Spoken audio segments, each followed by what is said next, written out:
Let's start with my advice for YouTubers and podcasters and answer the question surrounding should you become a content creator? This is a bit of a follow-up to the discussion that occurred on episode 410 about what do I think about content creation? What have I given up? Is it really worth it? And the reason I want to add some additional context and discussion around this is I got a DM saying, man, that episode left me feeling so discouraged, so disheartened. That was a huge bummer. That was not my intention with that discussion. I was just sharing the thought process that I was having after making YouTube videos for nearly 20 years now. My current channel's been going for 10 years, this podcast for about 10 years, and I wanted to share what goes through your head. What changes as you get older and you're still making this content? So that was the intention, but clearly the intention did not precipitate. The intention was not clear, and it left people, at least one person, feeling discouraged. And if one person sends a message saying, "What a bummer, you disheartened me," more than one person felt that. So that's why I want to share this. And these are questions or analysis that I wish I had done before I started making YouTube videos and really going in on it in 2015. The first question you need to address is why? Why do I want to start making content online? Is it because you want to make it a full-time job, quit your day job, and start making YouTube videos or podcasts 100% of your time? That's your sole source of income? Is it because you want to get famous and hang out with other famous people? Is it because it's a fun hobby for you? Is it because you just need an outlet, you need to vent, and you don't have anybody around you to vent to? Or is it because you want to share knowledge and just help people make the world a slightly better place? Understanding the true, and I say true intentionally, the true reason why you're doing this is going to help you determine how you should prioritize it in your life. And this is something I didn't really do.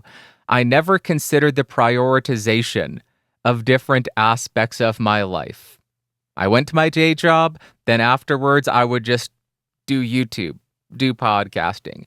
But if you're starting an underwater basket weaving YouTube channel with the intention of making that your career, I imagine you're going to be willing to work a bit harder, put in more hours on the YouTube channel to try to make it profitable, to try to grow the income and make it your full-time job. But on the other hand, if you're just doing it because it's a fun hobby, you're just going to do what you find fun, and if something important comes up in your life that you prioritize slightly higher, you're going to let the YouTube channel go by the wayside, let a video miss, you're not going to release on time, and you're going to focus on that. That's not a failure. That's just you prioritizing what's most important to you at that moment. I want to point out this will change over time. When you're younger, I bet you're going to be willing to work a lot harder on YouTube, on content creation, because you just have that drive. As you get older, maybe I'm just talking from my perspective, but as you get older, that drive to just work 80 hours a week diminishes a little bit, and you just don't want to do that. You want to focus on other stuff. But regardless of the priorities, as long as this is not your full-time job, as long as this isn't your sole source of income, I believe that most of the time, it should remain a fun way to spend your time. You should enjoy making that content, whether it be YouTube videos, podcasts, Instagram posts, whatever. You should enjoy that process most of the time. There will always be days where you don't want to, but most of the time, in most cases, it should be enjoyable. That's the first thing. Why do you want to do it? Number 2, understand what you're willing to sacrifice to actually make that content. This is going to allow you to determine how much time you can sacrifice, how much time you can work on that content while maintaining a lifestyle that you find fulfilling. So are you going to be willing to give up 1 hour of sleep every single night to make videos, and you're still happy with the rest of your life?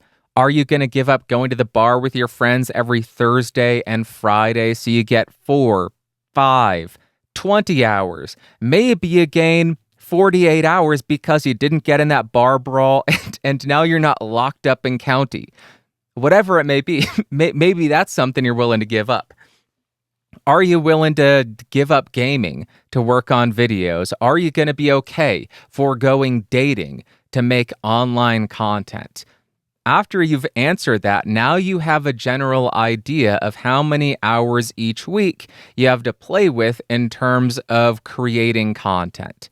So that's pretty important because that's going to allow you to make the videos, make the podcasts that you want to, while not eating away at the rest of your life, not making you miserable because you are forgoing other important aspects of your life. So we're just trying to schedule at this point. It's a pretty important aspect I ignored for a very long time. The third question is, how long does it take you to actually make the content, to make the videos or the podcasts? This is going to help us determine a release schedule. Does it take you 4 hours to make a video and you've allocated 8 hours a week? Then you can produce 2 videos every single week. Maybe that means you want to put out 2 videos a week, or maybe you just want to put out 1 video a week, but then build up this buffer, this back catalog of videos that are scheduled to go live so that if you get sick, if something comes up, you can still have videos coming out on schedule regularly, but you can take the time off that's necessary. Maybe a video takes you 20 hours to do the outlining, the filming, the editing, the thumbnail, the scheduling, and all the SEO, but you only have 10 hours a week. Then you would only be able to put out a video every single 2 weeks. And you're going to be on crunch time because you have 20 hours, it takes you 20 hours to make it. You're going to be coming in right on the wire. I know because that is me. I come in right at the finish line, right as the buzzer goes off. Sketch will go live a few hours later. So this is going to determine what an acceptable release schedule is for you without infringing on your day-to-day life. And this is something I need to add a caveat here. You will become more effective or efficient at producing content as you do it more and more. And while that happens, you will be getting more of your time back. Maybe it starts at 20 hours to produce a video, but after a year, now it takes you 15 hours. With that additional 5 hours every couple of weeks, you could start producing the next video, or you could add additional tasks. Start making shorts, work on better thumbnails, reply to more comments, build some kind of community, work on monetization through other methods, whatever it may be. So this is something that shifts as well. There are a lot of variables in all of these questions, and things will change as you do it longer and longer. The next thing we need to address is success. How are you going to measure success? How do you know that you are being successful as a content creator? Is it going to be you got 1,000 views, maybe you got 100 comments? Is it earning $50 or $5,000? Is it having fun or just getting a sense of accomplishment? Is it improving a skill set that will benefit you later in life? Do you just like learning? Is it growing your business? Is it helping people? Is it feeling less alone and finding your group of weirdos, your community? Is it filling time with something productive? There are so many ways to quantify or measure success, and it's going to be different from person to person, and you as the individual giving up your free time to do this need to understand that and need to quantify that and need to determine for yourself whether or not you are being successful. Do not let somebody in the comments tell you you are or are not. Do not let some superficial thing that you don't really care about become a measure of success unless you find that to be a good measure of success. It's all about finding yourself to be successful in what you're doing. This is going to allow you to determine for yourself whether or not you're spending your time well. For example, if you're giving up 4 hours a week to make a podcast about politics, and the way that you measure success is helping educate people, how many people do you think you need to educate for it to be a success? Is it one person having a better understanding of politics? Is it 5 people? Is it 100 people? Is it 50,000 people? How many people do you need to educate to actually feel successful? On the other hand, another example would be, are you making gaming videos and the way you determine success is, did I have fun? Well, did ya? If you did, good job, you're successful. If you didn't, why not? What wasn't fun about the content creation? What can you do to make it more fun next time? Then next time, maybe you will be more successful at having a fun experience making that video or that podcast about gaming. With this topic, there is no absolute answer from person to person. Everybody's different. Everybody has different goals. Everybody measures success differently. And this too is going to shift over time as you move through your content creator journey, your journey through content creation. The way you measure success is going to differ. It's going to grow, it's going to shift from one area to another. Maybe it starts as views, then it goes to comments, then it goes to, this is fun. So it's going to shift. You will need to reassess as your life changes. The next topic is, who are you making content for? You need to remember that. Who is this content being made for? And this is going to dictate how critical you need to be of the content that you're making, how much you should worry about performance or engagement, and how often you should adjust what you're doing to fulfill your audience expectations. Are you making content solely because you think that it's going to be fun? Then you are making content for yourself. If you have fun, who cares what anybody thinks of the content? Have fun while making it. Publish it, and go on about your day. Your job is done. You have determined that the audience is happy because you are the audience you are trying to appease. Are you making content, videos, or podcasts to grow your business? Then you're making content that needs to get new eyes in front of it. So you may need to adjust your editing style, how you outline episodes, what kind of thumbnails you use to maximize click-through, viewer retention, as well as maybe engagement farming.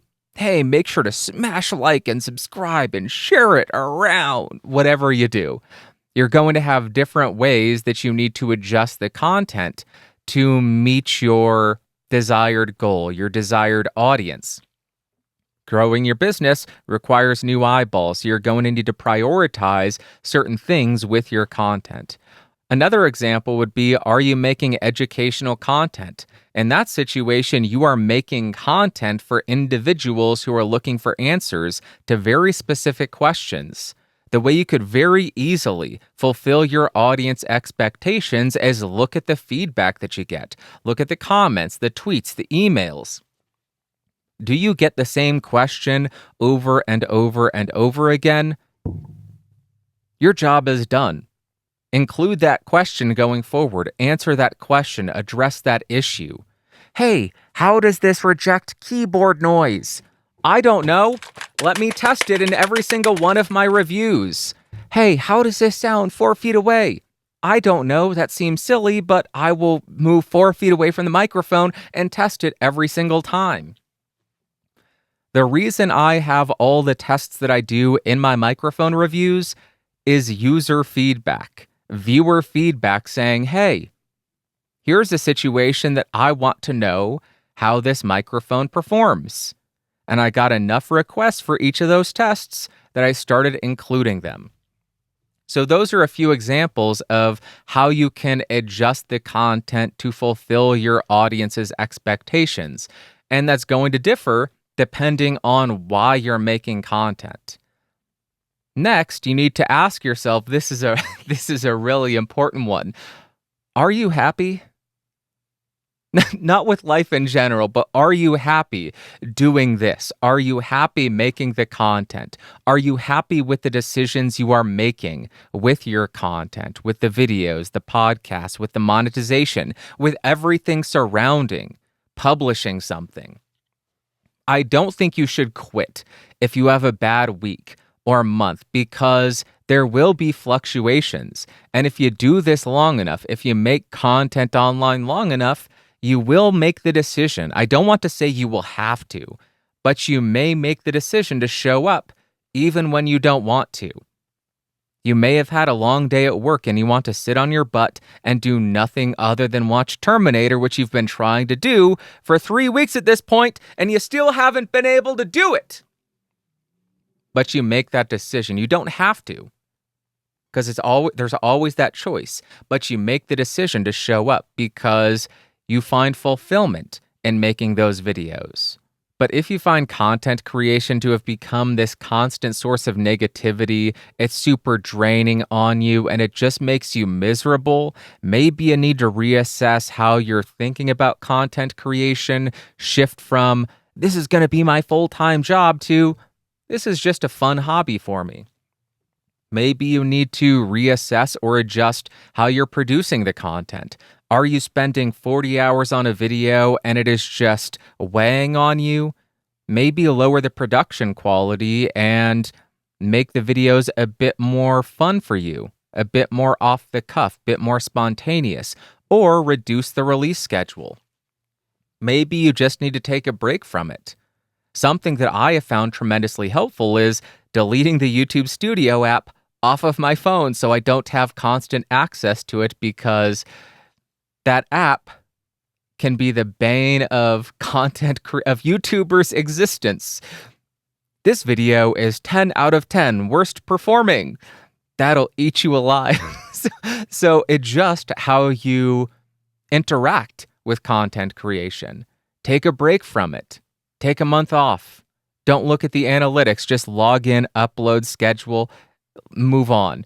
Don't read your comments for a little bit. But if you're not able to overcome that, if you're not able to adjust your mindset, your production schedule, your interaction or relationship with content creation, and it really is just a net negative, I'm very hesitant to say this because I wouldn't want to discourage anybody from doing it. But if it really is making you miserable, think, is there a better way to spend my time that makes me happier? I'll put it that way. And the final question, or final piece of advice rather, is constantly reassess. Your life is going to change. Your priorities are going to change. You are going to grow as a person. Your expectations out of content creation will change. So you need to reassess what you're doing, how you're doing it, and determine if it is still the right path for you. This may or may not be something I wish I would have done a lot earlier. All of this advice is stuff I wish I would have taken into account a lot earlier. I don't regret anything that I have done in terms of content creation, how much work I put into it, because I am incredibly proud of what I have accomplished. But do I wish I sacrificed all of my free time for the last 10 years? I don't know, maybe not. So to reiterate, what are the points here? What can you take away? Why do you want to make content? What are you giving up to produce that content? That is incredibly important to remember and assess. What are you giving up? How often can you release something? How will you know if you are succeeding or not? How are you going to measure your success? Why will you improve what you're doing? Are you happy with those decisions? And then just start all over again. Do all of that again. Keep asking yourself that. That's my advice for YouTubers, content creators, podcasters. These are questions that I just don't see asked that often. Most of the time, I just see discussions around how do I get more views? How do I earn more money? What's the highest CPM niche on YouTube? How do I get more subscribers to my podcast? Not, hey, do I really want to be a content creator? What have I sacrificed to do it? Again, I do not want to discourage you from being a content creator. If you find it fulfilling, if you have fun doing it, do it. Just make sure you aren't sacrificing too much in your life to work on it. Make sure you maintain that healthy work-life balance, especially if you work a day job, you do YouTube, you have a significant other, you have family, you have friends that you also need to juggle as well. Make sure you account for that and determine what a healthy release schedule and production schedule is so that the content creation does not infringe on that part of your life and ultimately make you a bummer, make you bummed out, make you sad, make you miserable. It's all about finding a way to manage all of life because there's so much going on, dude. There's so much we got to do. So there you go. That's my advice. I hope that was helpful. I hope you can determine what's right for you and let me know. Let me know what works best for you, how you manage everything, because that's something every single non-full-time content creator struggles with. All of us hobbyist YouTubers and podcasters, we're doing the full-time job. We're trying to have that social life and we're trying to make good videos and podcasts. So let me know in the comments down below.